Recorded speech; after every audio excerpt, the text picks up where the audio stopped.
देश की संसद की कार्यवाही आज भी नहीं चल पाई। बीजेपी राहुल गांधी से माफी की मांग को लेकर हंगामा करती रही, तो कांग्रेस समेत तमाम विपक्षी दल हिंडनबर्ग रिपोर्ट की जांच के लिए जेपीसी बनाने की मांग पर अड़े रहे। संसद में चल रहे इस गतिरोध के बहाने विपक्षी तकरार सामने आई। टीएमसी ने कांग्रेस से अलग राह पकड़ी। हालत यह हो गई कि भारत जोड़ो यात्रा से राहुल गांधी ने जिस विपक्षी एकता को कमाने की कोशिश की थी, वो अचानक बिखरती हुई नजर आई।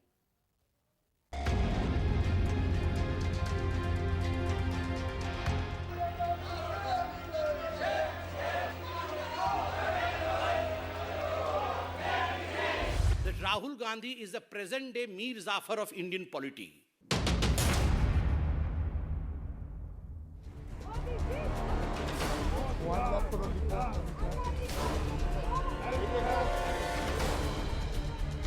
एक तारीख आज की थी जब बीजेपी हावी थी और कांग्रेस राहुल के नाम पर बैकफुट पर थी। लेकिन उससे पहले एक तारीख ऐसी भी थी 7 फरवरी 2023 की। राहुल ने संसद में भाषण दिया और छा गए थे। तब बीजेपी बैकफुट पर थी और कांग्रेस फ्रंट फुट पर खेल रही थी। 7 फरवरी से 21 मार्च के बीच सीन इतना क्यों बदल गया? इसके पीछे राहुल गांधी के 3 भाषण जो हालात 360 डिग्री बदलने वाले साबित हुए। राहुल गांधी का भाषण 7 फरवरी को संसद में हुआ और उसके ठीक एक दिन बाद प्रधानमंत्री मोदी 8 फरवरी को राष्ट्रपति के अभिभाषण पर चर्चा में भाग लेते हुए करीब 50 मिनटों तक बोले। लेकिन उस वक्त उन्होंने उन सवालों को नहीं छुआ जिसे एक दिन पहले राहुल गांधी ने उठाया था। उस वक्त कांग्रेस के लिए देश के लोगों के सामने ये प्रचारित करना आसान हो गया कि देखिए, बीजेपी अडानी से जुड़े सवालों पर अनकंफर्टेबल हो जाती है। लेकिन आज स्थिति ये है कि राहुल गांधी से खुद सफाई मांगी जा रही है। लोकसभा से लेकर राज्यसभा तक संसद ठप होने की सिर्फ 2 वजह थी। बीजेपी की मांग है कि संसद में राहुल गांधी विदेश में दिए गए अपने भाषण पर माफी मांगे, जबकि कांग्रेस और विपक्ष अडानी के मामले पर सरकार से जेपीसी बनाने की मांग कर रहा है। यूरोप और अमेरिका दौरे पर गए राहुल गांधी ने 3 ऐसी बातें कह दी थी जो बैकफायर कर गई। पहला, आतंकवादियों को लेकर राहुल गांधी का बयान, जिसमें उन्होंने कहा था कि भारत जोड़ो यात्रा के दौरान उन्होंने आतंकवादियों को देखा और आतंकवादियों ने उन्हें, लेकिन आतंकियों ने उनको कुछ नहीं किया। दूसरा, राहुल गांधी ने लंदन में कहा था कि भारत में लोकतंत्र खतरे में है। बोलने के दौरान संसद में उनकी माइक बंद कर दी जाती है, नेताओं पर केस कर दिए जा रहे हैं, लोग दबाव महसूस कर रहे हैं। तीसरा, राहुल गांधी ने विदेश में कहा कि भारत में सिख हो चाहे मुस्लिम या ईसाई हो, वो दूसरे दर्जे के नागरिक बनकर रह गए हैं, क्योंकि मोदी सरकार इन सबको 2ym दर्जे का नागरिक मानती है। लंदन के जर्नलिस्ट एसोसिएशन और उससे पहले कैम्ब्रिज यूनिवर्सिटी में राहुल ने अपने इन्हीं बातों को रिपीट किया। लोकसभा में कांग्रेस ही सबसे बड़ी विपक्षी पार्टी है। 2 महीने पहले भारत जोड़ो यात्रा के बाद ये संदेश गया था कि राहुल की अगुवाई में कई विपक्षी दलों के नेताओं का साथ मिल सकता है, लेकिन यूरोप और अमेरिका के 3 भाषणों ने पासा पलट दिया। सुबह 11 बजे लोकसभा की कार्यवाही शुरू हुई। सुबह 11:07 पर लोकसभा की कार्यवाही 2 बजे तक के लिए स्थगित कर दी गई। दोपहर 2 बजे कार्यवाही दोबारा शुरू हुई। दोपहर 2:26 पर कार्यवाही दोबारा खत्म हो गई, यानी 7वां दिन भी हंगामे में बर्बाद हो गया। संसद की कार्यवाही पर प्रति घंटे 1.5 करोड़ रुपए खर्च होते हैं। बजट सत्र 31 जनवरी से शुरू हुआ और 6 अप्रैल को खत्म होगा। करीब 2 महीने के सत्र में सिर्फ 27 दिन बैठकें होनी थी, यानी इन 27 दिनों में कुल खर्च है 40 करोड़ 50 लाख रुपए।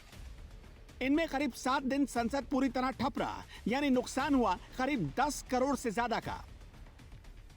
राहुल गांधी जी का विदेशी धरती से भारत पर बार बार प्रहार करना, बदनाम करना और झूठ फैलाना, और उसके बाद माफी भी नहीं मांगना, चोरी ऊपर से सीना चोरी, ये अपने आप में दिखाता है कि वो, और हमने एक सवाल पूछे उसका आज तक जवाब उन्होंने नहीं दिया है। उन्होंने कहा ऑक्यूपेशनल फोर्स है भारतीय सेना लद्दाख में और अरुणाचल प्रदेश में, तो क्या कांग्रेस पार्टी लद्दाख और अरुणाचल प्रदेश को भारत का हिस्सा नहीं मानती? उन्होंने कहा लोकतंत्र की सफाई हो रही है, कांग्रेस की सफाई हो रही है भारत के लोकतंत्र में। सबसे पहले तो राहुल गांधी किस चीज की माफी मांगे? उन्होंने ऐसा कुछ कहा ही नहीं है वहाँ बाहर।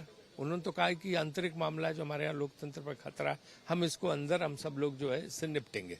दूसरी चीज मीर जाफर राहुल गांधी को कहना, सुबह से शाम राहुल गांधी को उठ के गाली गलौज करना, उन्हें गालियां देना, सारी बीजेपी इसी काम पे लगी हुई, सारे मंत्री इसी काम पे लगे हुए, दूसरा कोई काम नहीं है।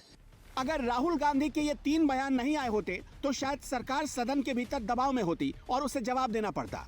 7 दिनों में जैसे ही सदन में अडानी का मामला उठाती है, वैसे ही राहुल गांधी से माफी की मांग बीजेपी के सांसद उठाने लगते हैं। नतीजा ये हुआ कि विपक्ष जिस अडानी के मुद्दे पर चर्चा चाहता था, वो अब राहुल की माफी पर शिफ्ट हो चुका है। पूरे संसद का, पूरे सदन का आज विपक्ष ने फिर एक बार अपमान किया है। मुझे लगता है जब कोई व्यक्ति या कोई दल के पास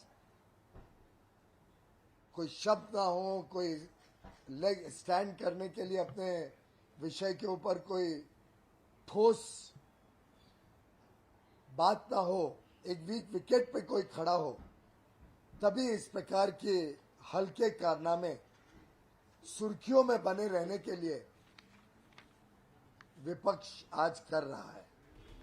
आज संसद में एक अलग सीन भी नजर आया। 7 फरवरी को जो टीएमसी कांग्रेस के साथ खड़ी नजर आती थी, वो आज कांग्रेस से अलग धरना देने बैठ गई। यानी विपक्ष को अब लगने लगा है कि बीजेपी जानबूझकर राहुल को आगे करना चाहती है और काम के मुद्दों को डिरेल कर देना चाहती है। विपक्ष इसे बीजेपी की स्ट्रैटेजी मान रहा है। उसके मुताबिक अगर लड़ाई राहुल वर्सेस मोदी की हो गई तो बीजेपी आसानी से जीत जाएगी।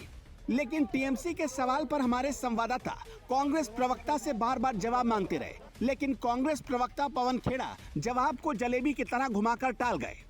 हिज मास्टर्स वॉइस, आपने सुना था ना, बचपन में एक HMV आता था, कलकत्ता से ही आता था, उसका नाम था हिज मास्टर्स वॉइस। अब आगे आप खुद समझदार हैं कि मास्टर कौन है, आवाज किसकी है। आप कह रहे हैं कि मैं जो कह रहा हूँ वो मैं कह चुका हूँ। कलकत्ता से एक HMV आता था, हम बचपन में बड़ा सुनते थे, हम लोगों ने भी आपने भी सुना होगा। तो उसका फुल फॉर्म था हिज मास्टर्स वॉइस। नहीं, उसमें तो तस्वीरें भी लगी रहती थी, लेकिन मैं ये कहना चाहता हूं, तस्वीरें भी बहुत जल्दी स्पष्ट हो जाएंगी। टारगेट सबका एक है, लेकिन 2024 में मोदी वर्सेस ऑल होने की संभावना आज की तस्वीर के बाद दम तोड़ चुकी है। ये सबको पता है कि मोदी को हराना है तो सबको अपना अपना राग छोड़ना पड़ेगा। कुर्बानी देने की जैसे ही बात आती है तो हर कोई राजा बनना चाहता है। हालात ऐसे हो गए हैं कि सबकी अपनी अपनी डपली और अपना अपना राग है। उत्तर प्रदेश में मायावती को कांग्रेस का साथ पसंद नहीं है। अखिलेश यादव ना तो कांग्रेस को सपोर्ट करे ना ही मायावती को। महाराष्ट्र में महाविकास अघाड़ी है, लेकिन शरद पवार अलग प्रधानमंत्री के दावेदार हैं।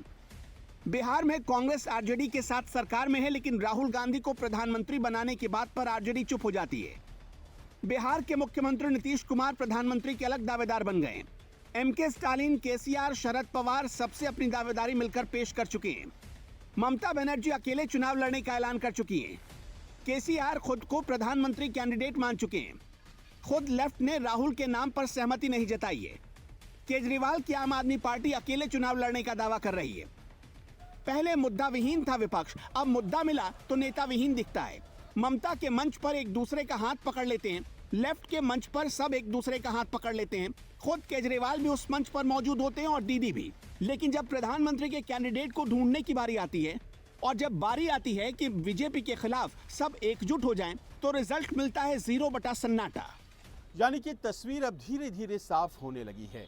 राहुल गांधी ने भारत जोड़ो यात्रा में जो कुछ भी कमाया, उनके बयान अब उसे जाया करने लगे हैं और हालात ये बनते चले जा रहे हैं कि अडानी के सवाल पर सरकार से जो भी जवाब मांगा जा रहा है, उसे हासिल करने में राहुल गांधी के लंदन वाले बयान रुकावट बन रहे हैं। और शायद यही वजह है कि विपक्ष के कई दल जो अब तक कांग्रेस के साथ चले आ रहे थे, अब एक एक कर खिसकने भी लगे हैं। कैमरामैन अजय सिंह के साथ संजीव त्रिवेदी, न्यूज़ 24 दिल्ली।